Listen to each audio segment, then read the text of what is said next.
Oke, mari kita lanjutkan pembahasan latihan soal stoikiometri seri yang kedua. Soal nomor 1 ini ada reaksi padatan magnesium oksida. Magnesium ion yang muatannya 2+, oksida muatannya 2-. Jadi magnesium oksida itu adalah MgO. Bentuknya padatan, jadi lambangnya seperti itu, solid. Bereaksi dengan larutan asam klorida. Asam klorida rumus molekulnya HCl. Larutan jadi lambangnya aqueous. Dan menghasilkan larutan magnesium klorida, magnesium Mg2+, klorida Cl2-, Cl-, jadi Cl-nya harus ada 2. Dan air. Air berarti H2O ya. Liquid kalau air, karena air adalah zat pelarut. Nah, persamaan ini kalau disetarakan, yang benar seperti ini ya. Jadi persamaan setaranya koefisiennya 1, 2, 1, 1. Jadi pilihan jawaban yang tepat itu adalah option yang C. Nomor 2, diketahui 3 padatan dengan massa masing-masing 1 gram. Yang pertama natrium karbonat. Natrium itu ion Na+, karbonat itu CO3 muatannya 2-. Jadi natrium karbonat rumus molekulnya adalah Na2CO3. Kalsium itu adalah Ca2+. Jadi kalsium karbonat adalah CaCO3. Magnesium itu ion Mg2+. Karbonatnya CO3 2-. Jadi magnesium karbonat rumus molekulnya adalah MgCO3. Nah, jika AR masing-masing atom diketahui di situ, urutan ketiga senyawa tersebut dimulai dari senyawa dengan jumlah mol terkecil adalah, jumlah mol itu adalah perbandingan antara massa dengan massa molekul relatif. Karena massa semua senyawanya sama, 1 gram, berarti kalau kita disuruh menuliskan mana yang jumlah molnya paling kecil, pasti itu adalah senyawa yang jumlah MR-nya atau massa molekul relatifnya paling besar. Nah, kita hitung dulu aja massa molekul relatif dari senyawa-senyawa ini. Na2CO3 berarti massa molekul relatifnya 2 dikali ARNA ditambah 1 kali ARC ditambah 3 kali AR oksigen. CaCO3 massa molekul relatifnya berarti 1 kali massa molekul kalsium ditambah 1 kali massa molekul karbon ditambah 3 kali massa molekul oksigen. Magnesium karbonat berarti 1 kali massa molekul magnesium ditambah atom magnesium, atom karbon, dan atom oksigen. Nah, kalau dihitung berarti jumlah mol senyawa yang pertama itu adalah 1 per, nah ini MR-nya kalau dihitung adalah 106. 23 kali 2, 46. 46 tambah 12 berarti 58. 58 ditambah 48, 106. Kalau CaCO3 jumlah molnya adalah 1 gram per, ini MR-nya kalau dijumlahkan 100. Yang nomor 3 berarti jumlah molnya adalah 1, massanya 1 gram per MR-nya. MR-nya ini berarti 24 tambah 12 berarti 36. 36 ditambah 48. Berapa sih 36 tambah 48? 84 ya. Nah, MR terkecil itu akan menghasilkan jumlah mol terbesar. Jadi jumlah molnya kalau kita urutkan, yang paling kecil adalah senyawa 1. Kemudian senyawa 2, nah senyawa 3 paling besar molnya. Nomor 3, pada suhu 27 derajat Celcius, berarti itu adalah data temperatur, atau ini ekuivalen dengan 27 ditambah 273 Kelvin, 300 Kelvin. Dan tekanan 1 atmosfer, jumlah molekul gas karbon dioksida yang terdapat dalam wadah tertutup bervolume 4,8 liter adalah, nah kita ditanya berapa jumlah molekul. Jumlah molekul itu tergantung dari jumlah mol dan bilangan Avogadro. Berarti kita harus menghitung dulu jumlah molnya. Nah, jumlah mol gas pada suhu dan tekanan ini bisa kita hitung menggunakan persamaan gas ideal. Jadi kalau kita turunkan, mol itu adalah PV dibagi RT. Nah, jadi jumlah molekulnya adalah P dikali V, P-nya 1 atmosfer, V-nya 4,8 liter, R itu adalah tetapan gas ideal 0,082, tapi saya biasanya menggunakan angka yang lebih sederhana 0,08 aja. Suhunya 300 Kelvin dikali bilangan Avogadro. Nah, ini kalau kita hitung jadi 4,8 per 24 ya. Jadi 0,2 dikali bilangan Avogadro. Nah, 0,2 dikali 6,02 itu berarti 1,204 ya, atau 1,2 kali 10 pangkat 23 kalau dibulatkan. Nomor 4. 2,8 gram padatan kalium hidroksida, kalium ion K+, hidroksida ion OH-. Jadi kalium hidroksida itu rumus molekulnya KOH. Dilarutkan dalam air hingga volumenya mencapai 500 ml. Berarti kita dapat data massa zat terlarut 2,8 gram. Kemudian volume larutannya 500 ml. Kemudian AR-nya masing-masing diketahui, jadi kita bisa menghitung dulu MR-nya. 1 kali ARK ditambah 1 kali ARO tambah 1 kali ARH. Ini kalau dihitung jadi 56 ya. Nah, kita ditanya konsentrasi ion dalam larutan itu. Nah, sebelumnya kita hitung dulu aja konsentrasi totalnya. Konsentrasi di sini maksudnya molaritas, jadi satuannya mol per liter. Nah, jumlah mol itu adalah massa dibagi MR. Jadi kalau kita hitung, massanya 2,8 gram, MR-nya 56, volumenya harus dalam liter karena satuan konsentrasi itu mol per liter. Ini kita jadikan liter dulu. Jadi kita dapat ini 2,8 dibagi 28 ya. Jadi molaritas senyawa KOH-nya itu adalah 0,1 molar atau 0,1 mol per liter. Nah, KOH ini adalah elektrolit kuat. Jadi kalau dilarutkan dalam air, dia terurai seluruhnya menjadi ion-ionnya.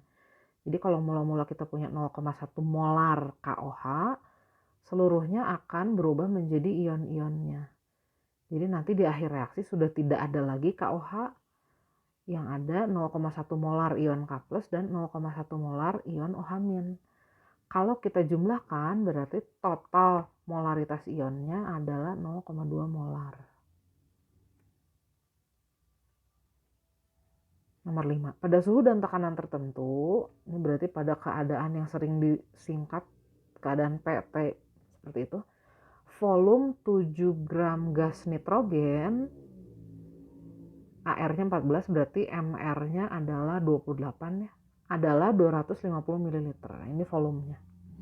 Pada keadaan yang sama, volume 11,9 liter suatu oksida klor adalah 100 ml.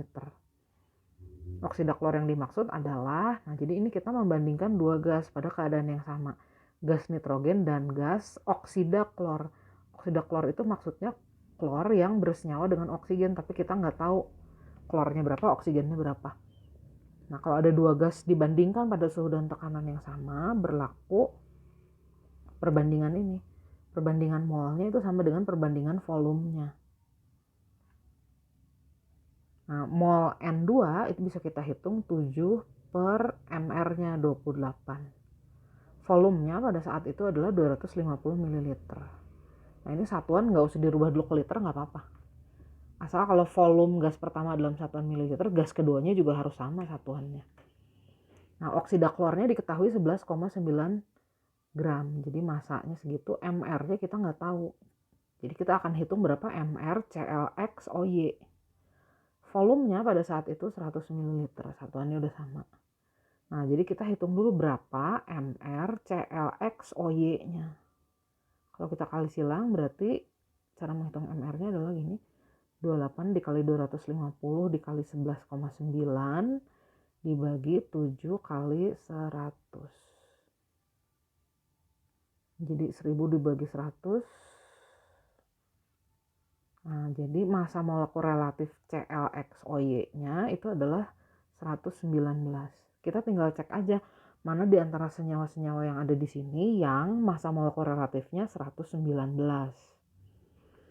Nah, kalau Cl2O berarti massa molekul relatifnya 2 kali ARC ditambah ARO. 2 dikali 35,5, 71 ditambah 16. 71 ditambah 16 berarti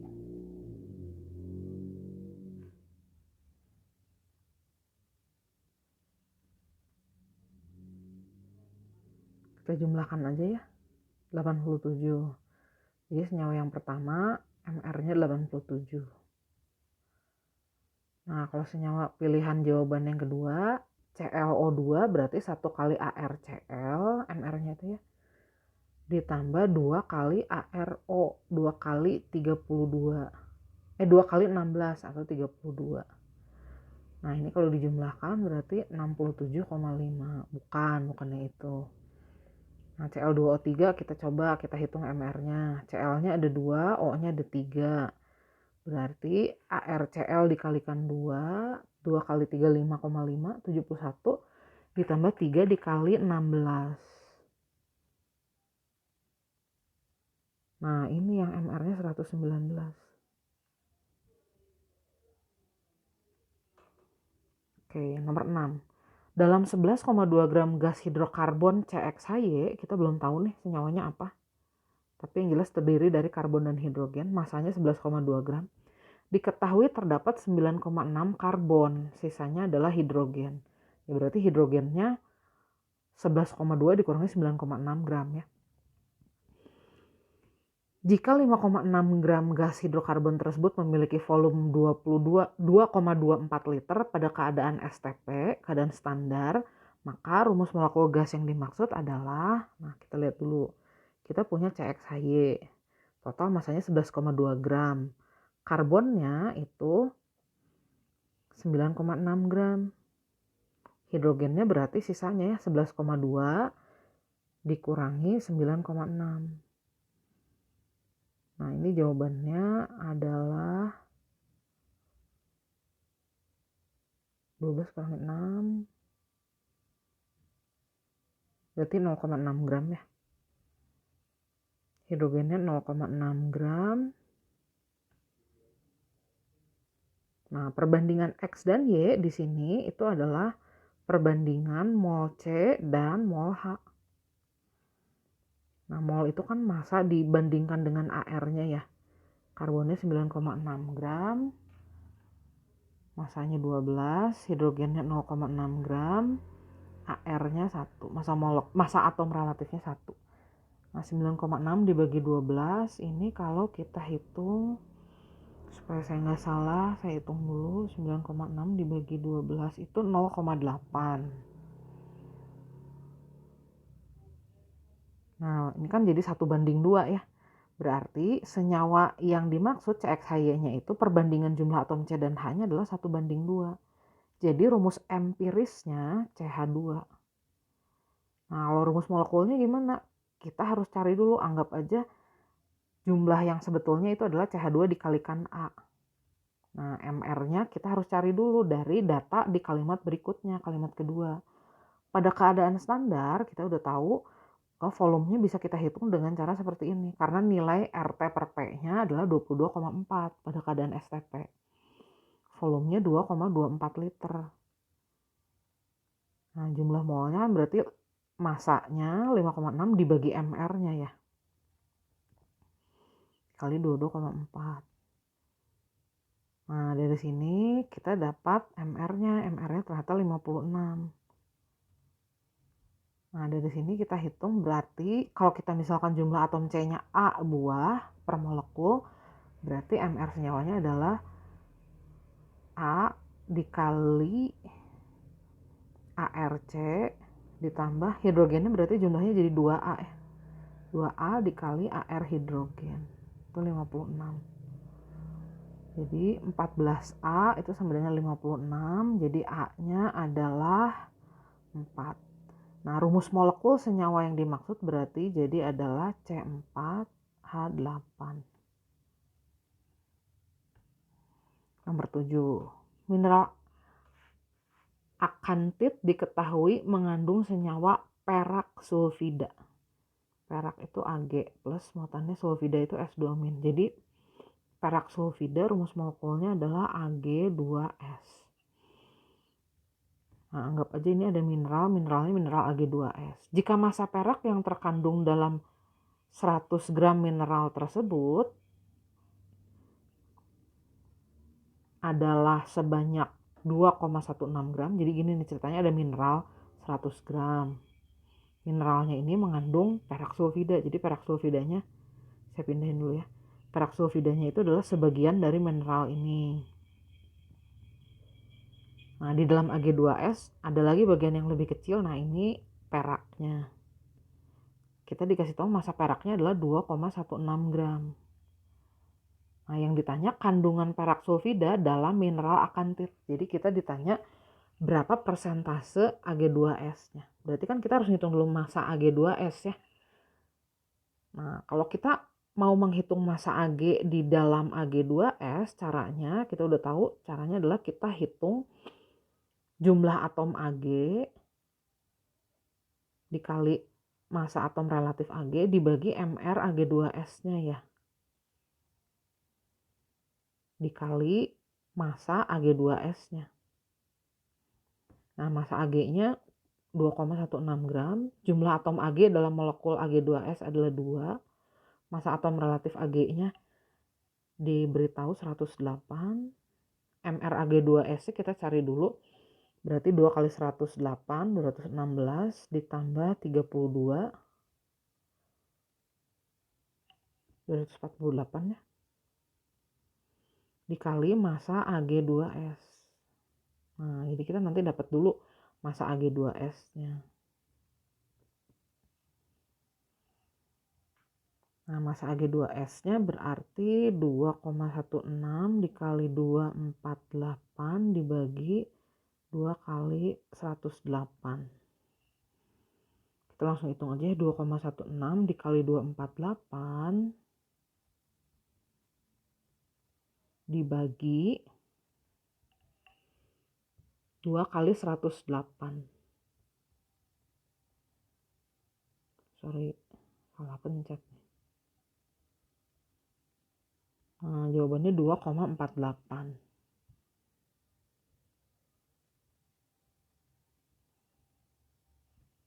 Benar ya? 2,16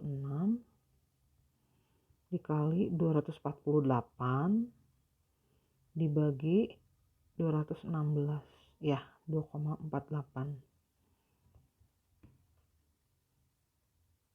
Nah, dari 100 gram Ag2S-nya itu ternyata bermassa 2,48 gram. Kalau kita hitung persentasenya berarti 2,48 gram per total massa mineralnya 100 gram kali 100%. Jadi ternyata kandungan Ag2S dalam mineralnya adalah 2,48%.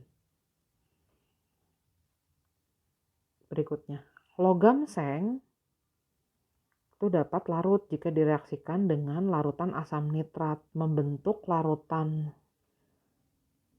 seng nitrat dan hidrogen. Kalau disetarakan seperti ini. Ini udah setara. Untuk melarutkan 0,13 gram logam Zn yang massa atom relatifnya 65, diperlukan larutan asam nitrat 0,1 molar sebanyak berapa mililiter. Nah, seperti biasa kita rubah dulu kesatuan mol. Zat yang mana yang dirubah kesatuan mol? Yang mana aja yang datanya udah cukup. Nah, ini bisa kita hitung dulu nih untuk Zn. Massanya 0,13 gram, AR-nya 65. Karena mol itu adalah massa dibandingkan dengan massa atom relatif. Nah, ini kalau dihitung berarti 0,13 dibagi 65 berarti 0,002 ya. 0,13 dibagi 65 0,002 mol. Nah, berarti jumlah mol HNO3-nya 2 kali lipat ya. Soalnya koefisiennya 2 kali lipat koefisiennya Zn. Berarti 0,004 mol. Di sini ada molaritas, ada mol, kita ditanya volume, berarti kita pakai konsep molaritas.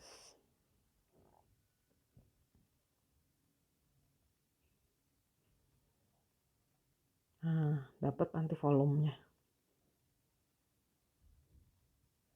Berarti 0,04 liter.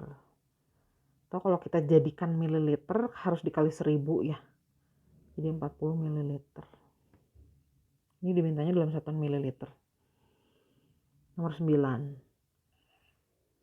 Di sini ada reaksi sebanyak 250 ml larutan nikel 2 sulfat 0,2 molar direaksikan dengan 500 ml amonium karbonat 0,1 molar. Hasilnya jadi nikel 2 karbonat, nikel karbonat dan amonium sulfat. Persamaannya kebetulan sudah setara ya kalau dicek. Nah, di sini kita bisa menghitung jumlah mol kedua reaktan yang ada di sini. Berarti kita wajib menghitung dulu jumlah molnya. Nah, jumlah mol kita turunkan dari persamaan ini. Berarti molar dikali volume. 250 dikali 0,2 berarti 50 milimol. Jumlah mol NH4 2 kali CO3-nya ini juga 50 milimol. Nah, perbandingan koefisiennya 1:1 nih, nikel sulfat dengan amonium karbonat. Perbandingan molnya juga 1:1 atau sebanding, 50:50.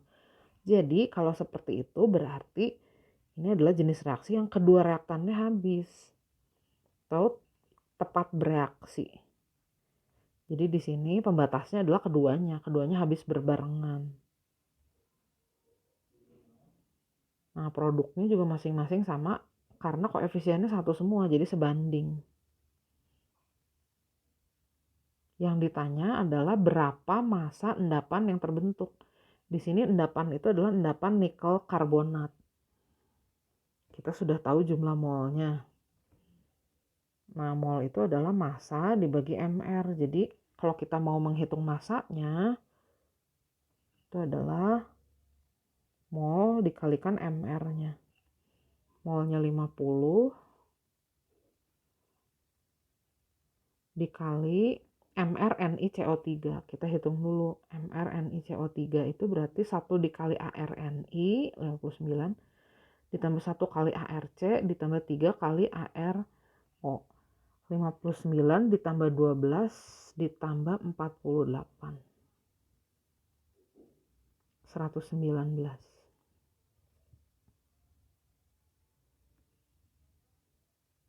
Nah, masanya jadi 50 dikali 119.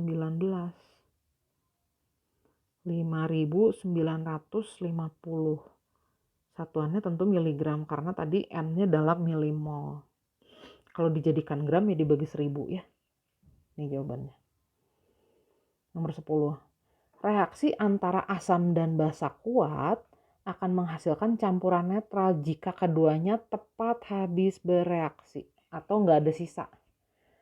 Nah, perhatikan reaksi yang ada di sini. Komposisi kedua reaktan yang akan menghasilkan campuran netral adalah, berarti kita harus mencari mana komposisi asam sulfat dan natrium hidroksida yang tidak bersisa.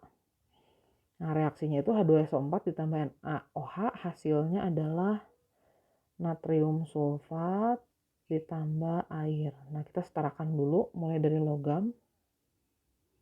Itu ya, udah setara. Nah, sekarang kita cek komposisi yang pertama. Nah, di sini kita diberi keterangan H2SO4-nya 0,1 molar, volumenya 10 ml. Diturunkan dari rumus molaritas, jumlah mol itu berarti adalah molar dikali volumenya. Molaritas dikali volume H2SO4 itu adalah 1 milimol. NaOH-nya 0,1 molar 10 ml. Ini juga sama berarti 1 milimol. Nah, perbandingan koefisien di sini koefisien reaktannya 1:2. Tidak sama dengan perbandingan jumlah molnya. Berarti pasti ada yang bersisa dan ada yang habis. Nah, yang habis itu yang mana sih? Kita bisa hitung dengan cara yang jumlah molar per koefisiennya lebih kecil. Jadi 1/1 atau 1/2 nih yang lebih kecil. Ternyata kan 1/2. Jadi NaOH-nya yang habis. Nah, H2SO4 hanya berkurang setengahnya karena koefisiennya ini hanya 1/2 dari koefisien NaOH. Natrium sulfatnya bertambah 0,5 karena koefisiennya 1 ya. H2O-nya bertambah 1 milimol karena koefisiennya sebanding dengan NaOH. Atau boleh juga kita gunakan cara jumlah mol yang bereaksi itu harus sebanding dengan perbandingan koefisiennya. Ini kan koefisiennya 1:2 Jumlah yang bereaksinya juga gitu sama. Nah, di sini ternyata masih ada sisa H2SO4. Jadi, komposisi yang pertama ini tidak akan netral, masih bersisa asamnya kan. Nah, jadi nanti sifatnya ngikutin siapa yang sisa, asam gitu. Nah, sekarang kita cek juga komposisi yang kedua atau campuran yang kedua. Di campuran yang kedua, kalau kita lihat H2SO4-nya itu adalah 0,1 ml, 0,1 molar, 20 ml, berarti jumlah molnya adalah 2 milimol. NaOH-nya 0,1 molar, 20 ml, berarti 2 milimol juga. Nah, ini yang habis yang mana? Gak mungkin dong kalau ini yang habis, ini harus min 4. Gak mungkin tekor ya ntar hasilnya. Sisanya minus gitu gak mungkin. Jadi ini pembatasnya. Nah, kalau kita teruskan nanti begini ya. Masih ada sisa nih H2SO4-nya. Jadi ini juga tidak akan menghasilkan campuran yang netral. Oke, berarti 1 dan 2 udah gak mungkin. Kita cek dulu sekarang yang ketiga. Komposisi yang ketiga gimana nih? Apakah tepat bereaksi? Nah, kita cek. H2SO4-nya 0,2 molar 10 ml berarti 2 milimol. NaOH-nya 0,2 molar 10 ml berarti 2 milimol juga. Ini juga pasti yang habis NaOH-nya ya. Gitu. Masih ada sisa H2SO4-nya. Berarti ini juga tidak menghasilkan campuran yang netral. Kalau gitu sih pasti jawabannya 4 saja ya. Coba kita cek.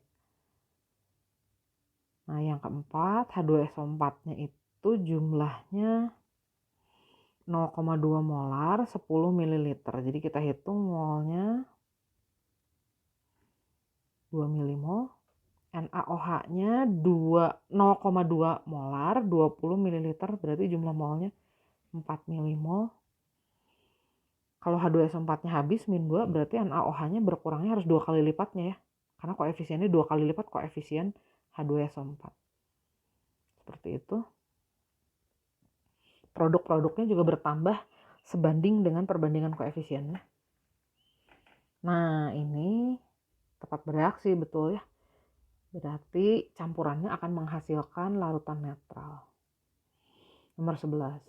Uric acid atau asam urat ini dihasilkan dari metabolisme protein purin dalam tubuh. Makanya kalau orang yang kadar asam uratnya tinggi harus mengurangi atau membatasi konsumsi protein purin biasanya ya. Ini yang ada di kacang-kacangan, di sayuran-sayuran, beberapa sayuran ada ya mengandung ini. Kandungan nitrogen dalam senyawa ini adalah 33,33%. Jika diketahui massa molekul relatifnya adalah 168, maka jumlah atom nitrogen per molekulnya adalah, nah kita sudah tahu cara menghitung persentase nitrogen dalam senyawa apapun, itu cara menghitungnya adalah kita bandingkan jumlah atom nitrogen dikalikan AR nitrogennya atau massa nitrogennya dibandingkan terhadap MR senyawanya. Terus dikalikan 100%. Persentase nitrogennya 33,33%. Jumlah atom nitrogennya ditanya, AR nitrogennya 14, MR uric acidnya 168. Nah, jadi kita bisa menghitung berapa jumlah atom nitrogen per molekulnya. Nah, jadi caranya adalah kita kali silang aja ya, paling mudah. 33,33 dikali 168 dibagi 14 dikali 100. Ini kan kalau dibagi ini jadi gini ya, 3. Jadi 168 dibagi 14 dikali 3. 14 kali 3 itu berarti 7 kali 6 ya, 42.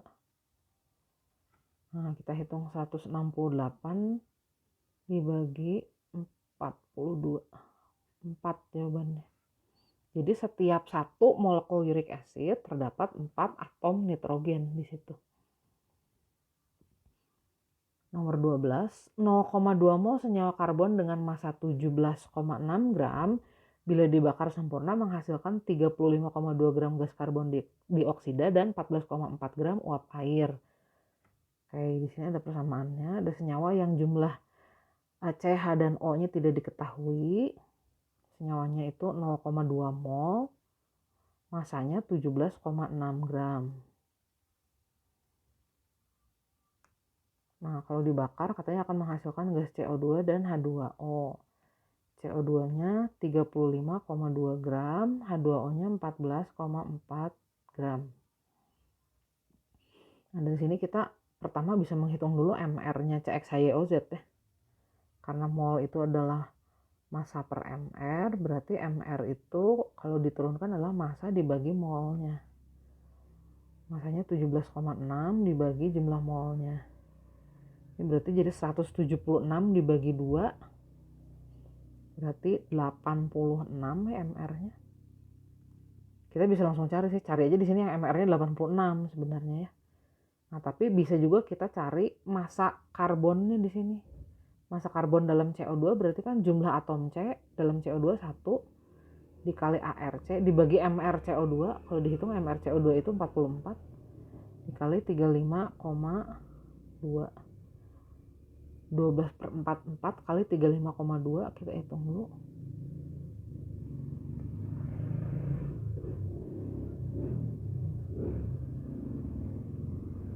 12/4 per 44 dikali 35,2, 9,6 gram ya karbonnya. Nah, kemudian kita hitung massa H di dalam H2O. Jumlah atom H-nya 2, ARH-nya 1, MrH2O 18. Nah, jadi massa hidrogennya 2/18 kali 14,4.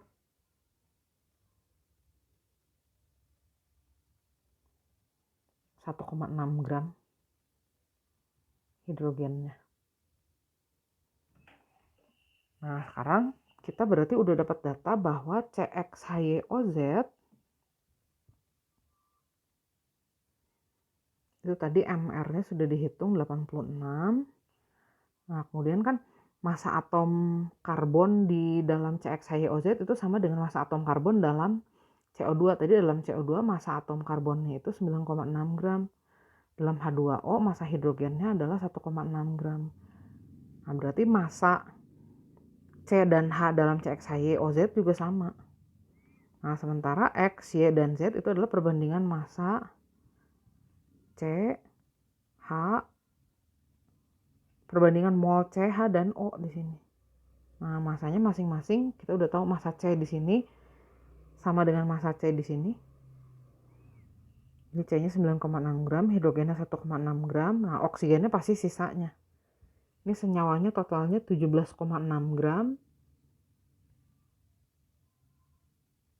Kita kurangi 9,6 dikurangi lagi 1,6. Berarti itu massa oksigennya. 17,6 dikurangi massa karbonnya 9,6 gram dikurangi massa hidrogennya 1,6 gram. Jadi 6,4 gram nih oksigennya. Masing-masing dibandingkan terhadap AR-nya supaya kita dapat molnya. Nah, ternyata perbandingannya adalah 0,8 banding 1,6 banding 0,4 atau 2 banding 4 banding 1. Jadi rumus empiris senyawanya adalah C2H4O. Nah, jadi kita harus mencari C2H4O, rumus empirisnya, yang massa molekul relatifnya tadi udah dicari adalah 86. Anggap aja dia akan dikalikan suatu bilangan yang besarnya A. Jumlah atom karbon di sini jadi 2A ya. Jumlah atom hidrogennya jadi 4A. Oksigennya jadi 1A.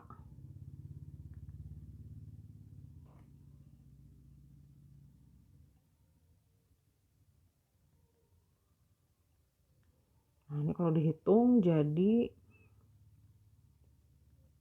24 ditambah 16, 40. Berarti 44A sama dengan 86. Ini saya salah ngitung nggak sih MR-nya? Kayaknya salah ngitung deh. 176 dibagi 2. 88 ya. Maaf. Ini jadi MR-nya 88.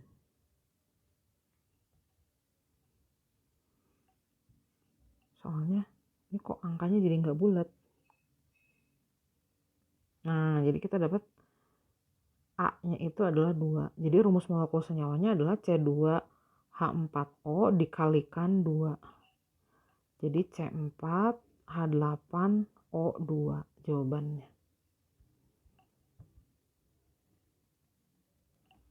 Nomor 17, suatu senyawa hidrokarbon dengan massa 5,4 gram jika dibakar sempurna akan menghasilkan 17,6 gram CO2. Kita ditanya persentase massa karbonnya. Ingat, massa C dalam CXHY dan massa C dalam CO2 itu pasti sama menurut hukum kekekalan massa. Karena senyawa yang mengandung C di kiri ini, yang mengandung C di kanan di situ. Jadi pasti sama jumlah atom C-nya. Massa C-nya juga sama. Nah, kita cari dulu massa C dalam CO2. Caranya adalah jumlah atom C 1 dikali ARC dibagi MR CO2. Kalau dihitung 44. Oh, ini nggak ada data AR-nya. Saya tambahin deh. ARH itu 1, ARC itu 12, ARO 16.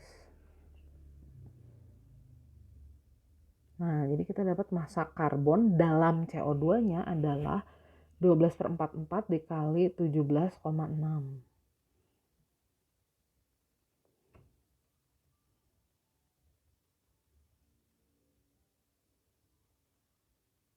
4,8 gram. Nah, massa karbon di sini juga 4,8 gram. Berarti kan sisanya hidrogen deh. Hidrogennya berarti 0,6 gram. Nah, kita kebetulan ditanya persentase massa atom karbon dalam senyawa ini. Karbonnya itu 4,8 gram dari total 5,4 gram. Nah, jadi tinggal kita hitung. Ini kali 10 udah gitu kita dibagi 6 dulu aja ya. Bagi 6 berarti ini 48 bagi 6 8/9 kali 100%. Pasti yang ini jawabannya ya. Nomor 14. Sebanyak 50 gram suatu senyawa hidrat tembaga 2 sulfat. Senyawa hidrat itu senyawa yang mengikat air dengan ikatan kovalen koordinasi. Berarti yang ini yang mengikat airnya ada XH2O-nya. Jika dilarutkan dalam air, nanti dia akan terlepas nih molekul airnya. Lalu diuapkan, berarti nanti airnya menguap, akan menyisakan 32 gram senyawa anhidratnya. Maksudnya anhidrat itu adalah CuSO4 yang sudah tidak mengikat air. Menurut hukum kekekalan massa berarti air yang terlepasnya itu pasti sisanya. Massa reaktan itu harus sama dengan massa produk. Nah, kita diminta menghitung nilai X. Nah, X itu adalah koefisien H2O ya. Kita bisa menghitung perbandingannya atau kita bisa menghitung X dengan cara membandingkan perbandingan koefisien dengan perbandingan molnya. Mol siapa? mol CuSO4 dan mol H2O.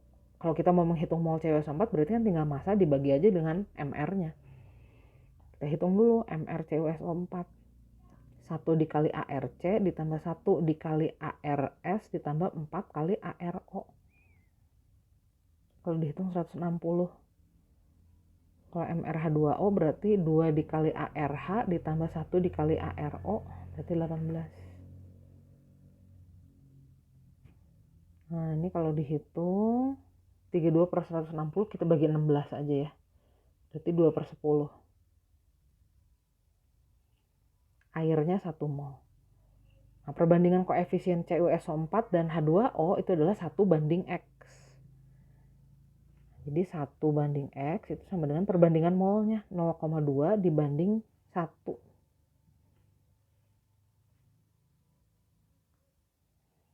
Jadi kita dapat X-nya adalah 5. Jadi senyawa yang dimaksud adalah tembaga 2 hidrat tembaga 2 sulfat pentahidrat.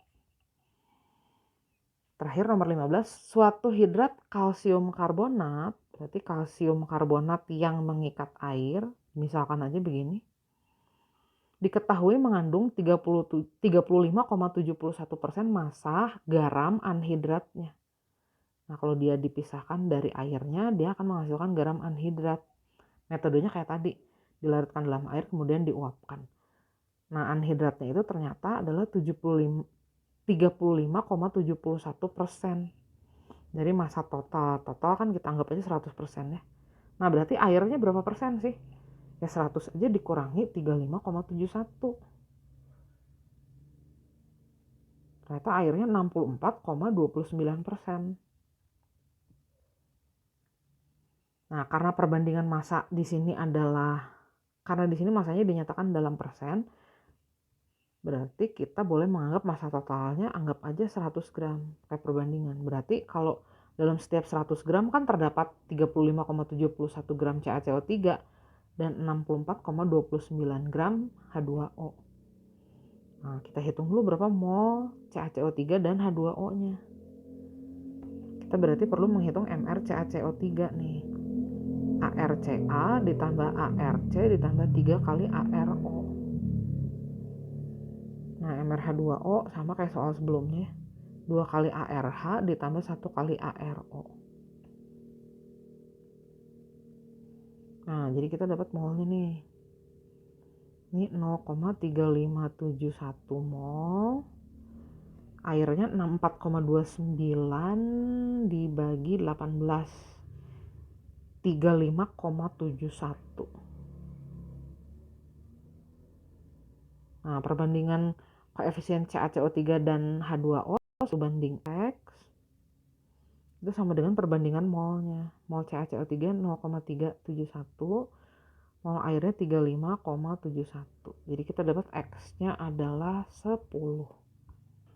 Nah, yang ditanya MR senyawa hidrat tersebut. Jadi kita ditanya berapa MR kalsium karbonat dekahidrat. Kan udah tahu X-nya 10.